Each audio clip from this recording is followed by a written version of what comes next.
Assalamualaikum warahmatullahi wabarakatuh. Salam sejahtera untuk kita semua. Berjumpa lagi di Indonesia TV. Kali ini saya akan bicara sedikit tentang apa penyebab Gibran mau dimaksudkan. Lalu, apakah seorang wakil presiden itu bisa dimaksudkan? Sebelum kita lebih lanjut bahas itu, kita tonton dulu beberapa video berikut ini.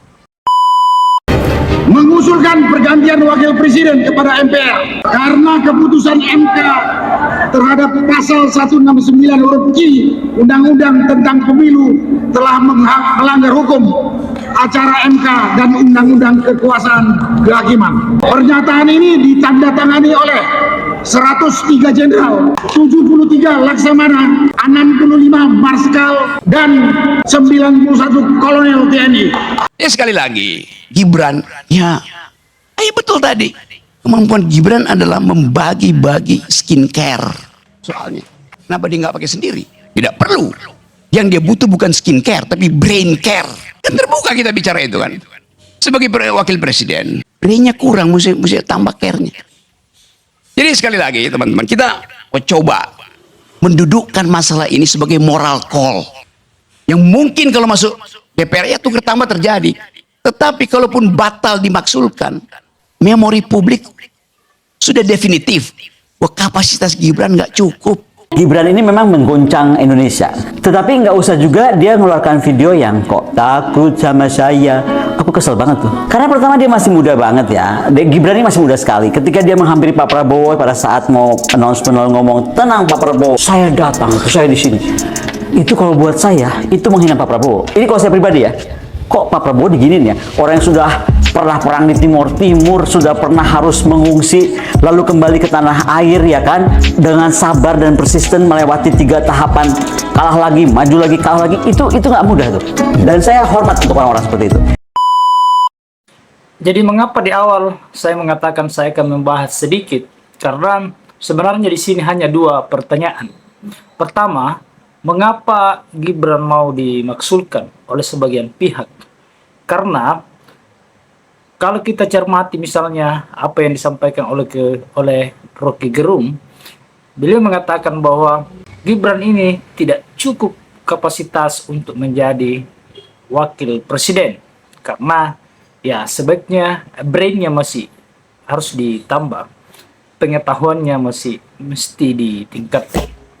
Kemudian yang kedua, kalau Gibran terus menjadi wakil presiden di tahun 2029 kemungkinan akan menjadi calon RI 1 yang pada akhirnya misalnya menang, pastinya ada yang ragu bahwa pengaruh-pengaruh ayahnya yang merupakan mantan presiden itu akan disisipkan masuk.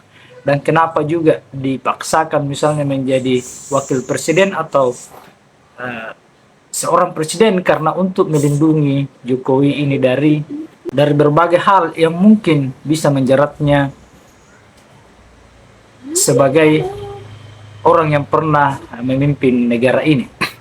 Kemudian yang ketiga adalah kalau misalnya tiba-tiba Prabowo tidak diminta di dalam 5 tahun ini mengalami masalah yang kemudian memaksa wakil presiden untuk menjadi RI 01, justru disitulah banyak yang meragukan kemampuan Pak Gibran ini untuk menjadi RI 01. Ditambah lagi tadi akan ada keraguan bahwa ayahnya akan ikut campur di situ.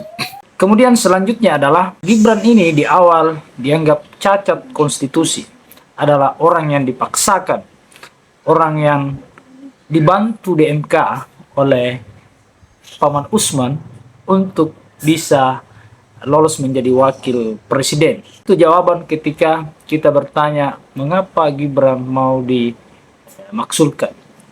Mungkin masih ada yang lain, tetapi saya yakin di antara 4 yang saya sebutkan itu yang paling dominan. Kemudian pertanyaannya apakah bisa dimaksudkan? Saya yakin bisa. Pertama, kalau Prabowo dan Pak Gibran ini menjadi presiden dan wakil presiden karena banyak yang mendukungnya, saya yakin ketika rakyat juga banyak yang tidak menginginkannya, entahkah itu melalui parlemen jalanan ataukah parlemen sungguhan seperti yang dilakukan oleh purnawirawan TNI ini dengan mengirim surat ke MPR, ke DPR, bahkan ke Prabowo. Itu adalah jalur-jalur yang konstitusional, jalur-jalur yang tidak menimbulkan konflik sosial. Kalau misalnya lewat jalur parlemen jalanan, sesuatu yang dipaksakan, yang paling besar itu misalnya adalah semacam sebuah revolusi, itu rentan dengan konflik sosial dan membuat negara ini menjadi tidak aman, ekonomi tidak jalan dan selanjutnya. Jadi bisa dimaksudkan. Kemudian alasan kedua adalah kan negara ini kedaulatan itu ada di tangan rakyat. Artinya ketika rakyat menghendaki sesuatu, ketika rakyat menginginkan, tidak menginginkan misalnya sesuatu, dia memang bisa secara konstitusional mengusulkan itu, karena bagian terpenting dari negara itu adalah rakyat. Bagian dari unsur negara yang terpenting itu adalah rakyat, setelah wilayah, pemerintah, undang-undang, pengakuan internasional, dan kemudian rakyat. Jadi itulah alasan-alasan saya, itulah jawaban-jawaban saya dari dua pertanyaan.